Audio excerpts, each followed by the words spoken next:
We are thrilled to expand our partnership with the Sundance Institute to bring Pitch, Please to life, Elijah McKinnon, co-founder and executive director of Open Television, said. Feedback is the ultimate gift when you are crafting your skill as a storyteller, and this initiative provides an intentional opportunity for our fellows to share their pitches in an innovative format that reimagines the future of independent development. The event is set to be live-streamed on December 1st at 12 p.m. Central Standard Time via the WWII app, with the winner securing up to $30,000 in resources, acknowledgments, and more. Participants for the inaugural event include 3 fellows, Robert Cunningham, Roni Nyo, and Danielle Young. Cunningham is an Atlanta-born, Chicago-based actor and screenwriter who participated in the 2022 Alfest Screenwriting Lab and created the web series How to L0V.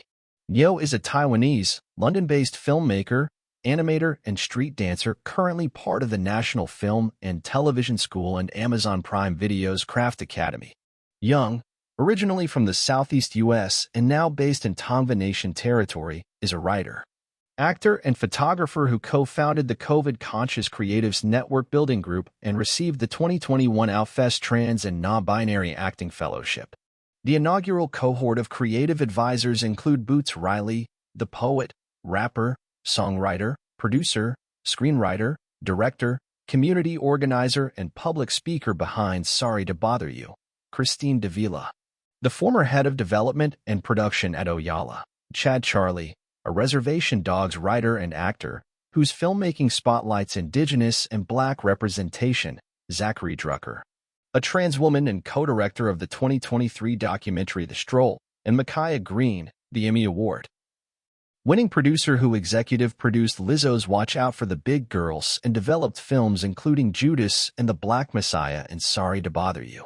Hollywood is in crisis, and has been for quite some time, Green says. By investing in emerging storytellers who are defying societal norms and pushing boundaries, we are creating a better, more interesting world.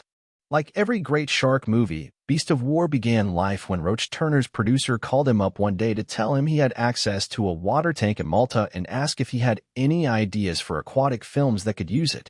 So I immediately went, well, it's got to be a shark film, because what else is it gonna be? Roache-Turner explains. And the only shark film I'm interested in seeing is the USS Indianapolis speech from Jaws made into a film. As any Nicolas Cage fan will know, there was a film about the USS Indianapolis, the famed World War II cruiser ship that was torpedoed by a Japanese submarine and saw its survivors face shark attacks while stranded in the ocean. In 2016's USS Indianapolis, Men of Courage. But it wasn't a lot of fun, admits Roache-Turner, who also knew he wasn't going to get the sort of budget required to do his own retelling. His film had to be much smaller scale.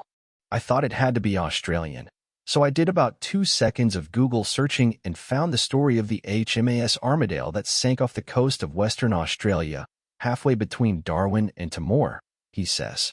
It was the same story, ship goes in the water, no distress signals sent, lots of poor Aussie guys doing amazingly heroic things. Some were killed by sharks and many were never seen again. Roache-Turner had his starting off point and dived into the research to find out exactly what happened. But I got to the end of the research and realized I couldn't do a historically accurate version as it would just be too bleak. Instead, he took the inspiration route, loosely basing Beast of War on those events but wanting to make an unashamedly fun shark film. Beast of War also has horror in his roots, with Roache-Turner having doubled down on the genre in recent years. He's only just finished Arachnid Horror Sting, also being sold by Cornerstone. For some reason, I'm good at scary stuff, and, to me, what's scarier than legs in the water and huge teeth coming up to drag you under? Beast of War's giant hydraulic-powered animatronic shark is currently being put together by Paul Traffy, who built the shark used in Unbroken. I actually thought they used a real shark, which is just the stupidest thing, admits Roache-Turner. I'm not super worried about it being realistic. I want my shark to look like a monster, so we're working on the look of the thing. It's had its eyes stabbed out and has had a series of fights with propeller blades so is all cut up, and has zombie-like broken teeth, so when that face comes out of the water it's going to be really full-on. Roache-Turner's plan is to use the wreckage from the sunken ship as the film's key sets for the action, with debris floating in the water and oil and blood creating shadows from which the shark can emerge.